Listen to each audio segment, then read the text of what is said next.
오늘의 10분 말씀. 여호수아 16장 1절부터 17장 6절까지 말씀입니다. 전장 15장에서는 요단강을 중심으로 서쪽 땅의 분배가 시작되면서 가장 먼저 유다 지파가 땅을 분배받는 장면이 나옵니다. 흥미로운 점은 유다가 야곱의 첫째 아들이 아님에도 불구하고 땅 분배의 첫 시작을 유다로 한다라는 것입니다. 이는 창세기 49장에서 야곱이 유다를 축복하며 그 지파를 통해 구세주가 오실 것을 예언한 하나님의 계획 때문입니다. 우리가 인간적인 관점에서 보면 당연히 장자가 먼저 땅을 받아야 하지 않을까? 아니면 지혜롭고 능력이 있는 요셉이 먼저 땅을 받아야 하지 않을까 생각하게 됩니다. 그러나 오늘 본문은 그러한 우리들의 생각을 정리해 줍니다. 하나님의 선택하심에는 그분의 주권이 있습니다. 하나님의 선택은 인간의 기준이나 전통을 따르지 않으며 그분의 뜻에 따라 이루어집니다. 그리고 하나님의 선택이 특정한 사람이나 지파를 더 중요하게 여기신다는 의미가 아닙니다. 하나님의 선택은 항상 그분의 계획과 목적을 이루기 위한 뜻이 있습니다. 따라서 중요한 것은 선택 자체가 아니라 선택받은 자가 하나님의 뜻에 따라 그 역할을 충실히 수행하느냐입니다. 성경 전체의 큰 그림을 보면 하나님께서 왜 아브라함을 선택하셨는지, 왜 이스라엘을 하나님의 나라로 선택하셨는지는 알 수는 없지만 선택의 목적은 명확히 알 수 있습니다. 하나님은 아브라함을 통해 이스라엘을 통해 이 세상에 자신의 뜻을 드러내고 축복을 주기 위함이었습니다. 그러나 이스라엘은 역사를 통해 그 사명이 실패했음을 확인합니다. 오늘 우리도 마찬가지입니다. 구원받은 우리의 삶에도 하나님의 뜻이 담겨져 있습니다. 우리가 그 뜻을 잃어버린다면, 상실한다면 우리의 구원은 하나님의 목적을 이룬 구원이라 말할 수 있을까요? 본문은 이러한 질문을 던지며 선택의 의미와 책임에 대해 깊이 돌아보게 만듭니다. 오늘 본문에서는 유다의 이야기를 넘어 요셉 지파가 받은 땅의 경계와 그 과정에서 일어난 두 가지 사건을 다룹니다. 유다가 메시아적 축복을 받은 지파라면 요셉의 두 아들 므낫세와 에브라임은 창세기 48장에서 손자들임에도 불구하고 할아버지 야곱에 의해 아들로 입양되며 장자 축복을 받습니다. 그래서 요셉 지파는 이렇게 두 개의 지파로 나뉘게 되는데, 첫째는 장자인 므낫세 지파이고 둘째는 에브라임 지파가 됩니다. 창세기 48장에서 요셉은 아버지 야곱에게 두 아들을 데리고 나와 큰 아들 므낫세가 장자의 축복을 받을 것이라 기대했습니다. 그러나 야곱은 둘째 아들 에브라임에게 장자의 축복을 했습니다. 요셉이 이를 바로 잡으려 했지만 야곱은 이것이 자신의 뜻이 아니라 하나님의 뜻이라고 분명히 말합니다. 이 대목에서 우리는 므낫세의 태도에 주목할 필요가 있습니다.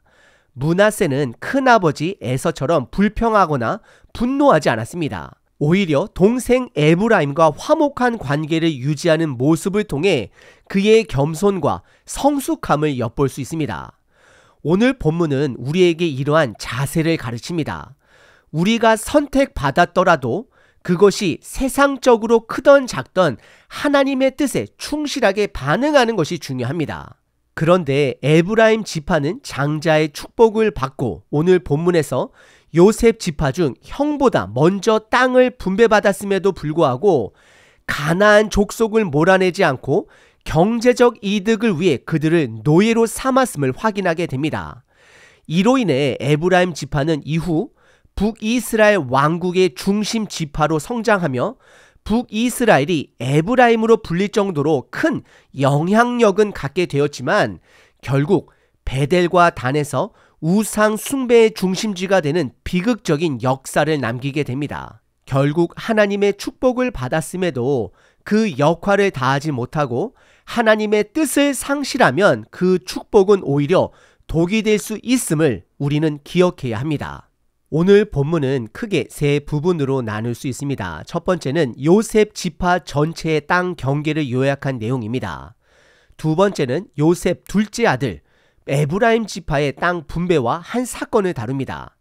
세 번째는 요셉의 첫째 아들 므낫세 지파의 땅 분배와 또 다른 사건을 기록합니다.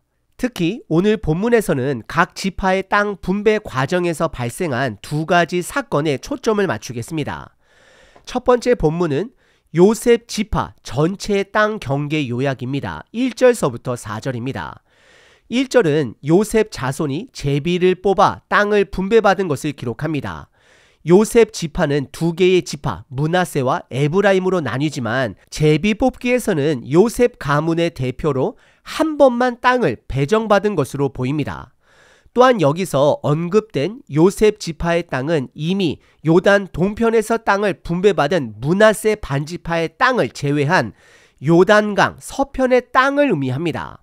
따라서 본문에서 다루는 땅은 요단 서편의 므낫세와 에브라임 지파의 땅이 됩니다. 2절에서는 요셉 지파의 전체 경계가 동쪽 요단강에서 시작하여 서쪽으로 베델 남쪽 아다롯을 지나 윗 벳호론으로 뻗어감을 기록합니다.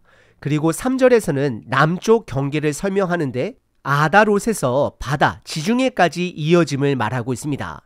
그리고 4절에서는 요셉의 두 아들인 므낫세와 에브라임의 출생 순서에 따라 므낫세를 먼저 언급합니다. 이는 비록 5절 이후에 에브라임 지파가 먼저 땅 분배를 받지만 므낫세가 장자임을 분명히 밝히기 위함입니다. 두 번째 부분은 에브라임 지파의 땅 분배와 한 사건입니다. 5절서부터 10절입니다.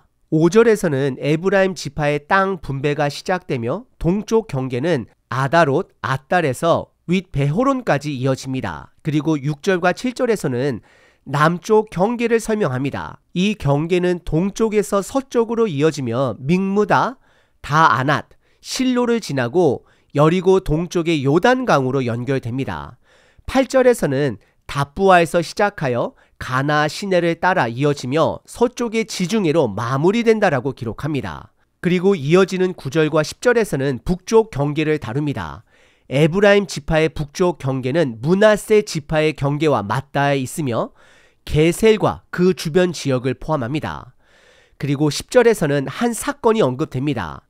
에브라임 지파가 받은 땅은 물이 풍부하고 적들로부터 보호받을 수 있는 땅을 분배받았습니다. 하지만 그럼에도 불구하고 그들의 땅에 거주하던 게셀의 가나안 족속을 완전히 몰아내지 않았습니다.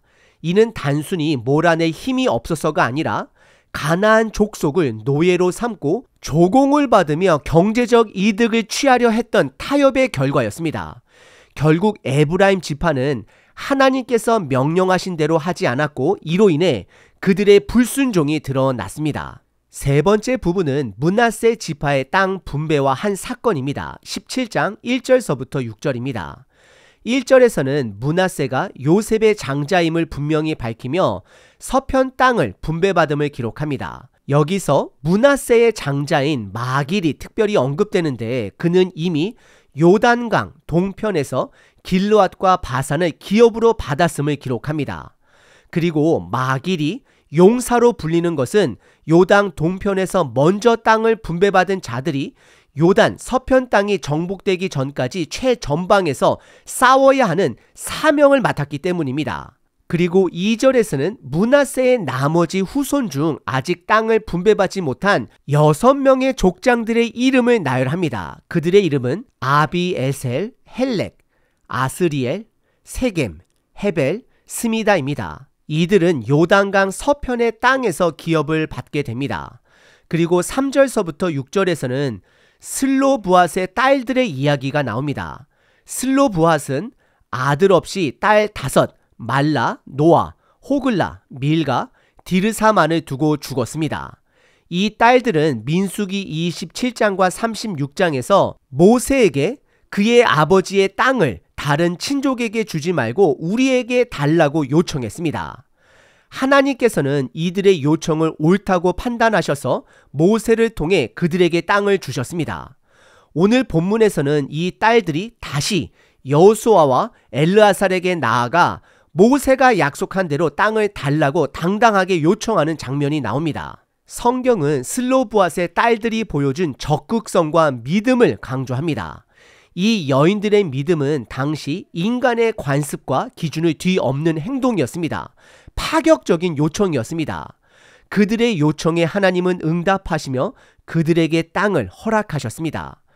예수님도 마태복음 11장 12절에서 이렇게 말씀하십니다. 하나님의 나라는 침노를 당하나니 침노하는 자는 빼앗느니라. 여기서 침노란 단순히 기다리는 태도가 아니라 적극적으로 쟁취하려는 자세를 의미합니다. 여러분은 하나님 나라에 대해 어떠한 믿음을 가지고 계신가요? 그것을 단지 먼 미래의 이야기로 생각하시나요? 아니면 현실로 받아들이고 계신가요? 우리가 이 땅에서 내 집 마련을 위해 열심히 힘쓰듯 실질적으로 완성될 하나님 나라를 위해 힘쓰고 계신가요? 오늘 본문은 슬로브앗의 5 딸들의 믿음을 통해 우리들에게 도전합니다. 오늘 본문은 유다 지파의 서편 땅 분배 이후 요셉 가문의 에브라임 지파와 므낫세 지파가 땅을 분배받는 이야기를 중심으로 전개됩니다. 본문은 단순히 땅을 나누는 기록이 아니라 이스라엘 백성과 우리에게 깊은 교훈과 경고를 전하고 있습니다. 첫 번째로 에브라임 지파가 게셀 지역에서 가나안 족속을 쫓아내지 않은 사건은 하나님께 대한 불순종과 타협의 위험성을 보여줍니다. 에브라임 지파는 하나님이 명령하신 대로 그 땅을 정결하게 하지 않았고 대신 경제적 이익을 위해 가나안 족속을 노역으로 삼으며 조공을 받았습니다. 이는 하나님의 뜻에 따르기보다 세상의 기준과 욕심을 선택한 행동이었습니다. 이로 인해 에브라임 지파는 북왕국 이스라엘에서 가장 큰 영향력을 가진 지파가 되었지만 결국 베델과 단에서 우상 숭배의 중심지를 만드는 비극을 초래했습니다. 이는 우리에게 타협의 결과가 타락으로 이어질 수 있음을 분명히 경고하고 있습니다. 오늘날 우리는 무엇을 타협하며 살아가고 있습니까? 하나님께서 분명히 제거하라고 명령하신 것을 남겨둔 채 세상의 이익을 쫓으며 살고 있지는 않은지 돌아봐야 합니다. 두 번째로 므낫세 지파의 슬로브앗의 딸들의 이야기는 믿음의 적극성과 하나님의 약속을 붙드는 태도를 보여줍니다. 슬로브앗의 5 딸들은 아버지가 아들이 없었음에도 불구하고 하나님의 약속을 신뢰하고 그것을 취하는 마음으로 모세와 여호수아에게 담대히 나아가 그 땅을 요구했습니다. 이들은 당시 문화와 관습을 뛰어넘어 하나님의 언약을 신뢰하는 믿음을 보여주었습니다. 하나님은 그들의 믿음을 귀하게 여기셨고 그들에게 그 땅을 기업을 허락하셨습니다. 예수님께서도 말씀하신 것처럼 천국은 침노를 당하나니 침노하는 자는 빼앗는다라고 말씀하십니다. 하나님의 나라는 단순히 기다리는 자세가 아니라 적극적으로 쟁취하는 믿음의 태도를 요구하십니다. 여러분은 하나님의 약속을 현실로 믿고 그 나라를 위해 적극적으로 힘쓰고 계신가요? 오늘 본문에서 우리는 2가지 중요한 가르침을 얻습니다. 첫째, 하나님의 선택하심을 신뢰해야 합니다. 누군가가 큰 역할을 맡았든 작은 역할을 맡았든 중요한 것은 크고 작은 것이 아니라 하나님의 뜻에 따라 그 목적에 충실히 살아가는 것입니다. 므낫세는 장자로서 동생 에브라임이 장자의 축복을 받았음에도 불평하거나 분노하지 않았고 자신의 역할을 묵묵히 감당했습니다. 이는 에브라임이 받은 축복보다도 더 중요한 태도의 본보기가 됩니다. 둘째, 슬로브앗의 딸들과 같이 하나님의 나라에 대한 믿음을 갖고 하나님의 약속을 붙드는 적극성을 가져야 합니다.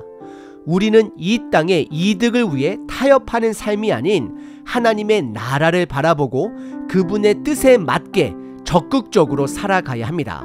오늘 본문은 예수님을 통해 시작된 하나님 나라 속에서 우리들에게 믿음과 순종 그리고 적극적인 태도로 그 나라를 살아가라는 도전을 던져주고 있습니다. 마태복음 11장 12절 세례 요한의 때부터 지금까지 천국은 침노를 당하나니 침노하는 자는 빼앗느니라. 사랑의 하나님, 우리들을 선택하시고 크고 작은 축복을 주셔서 감사합니다. 저희가 세상의 기준에 얽매이지 않고 이미 받은 각자의 축복에 감사하며 그 안에서 주님의 뜻을 온전히 따르도록 도와주시옵소서. 믿음의 선배들처럼 하나님의 목적에 충실하며 저희에게 맡기신 사명을 묵묵히 감당하게 하시고 적극적인 믿음으로 하나님의 나라를 취하는 자 되게 하옵소서. 주님의 뜻을 이루기 위해 타협하지 않고 항상 하나님의 말씀에 순종하며 살아가게 인도해 주시옵소서.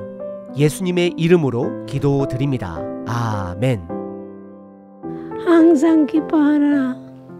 쉬지 말고 기도하라. 범사에 감사하라.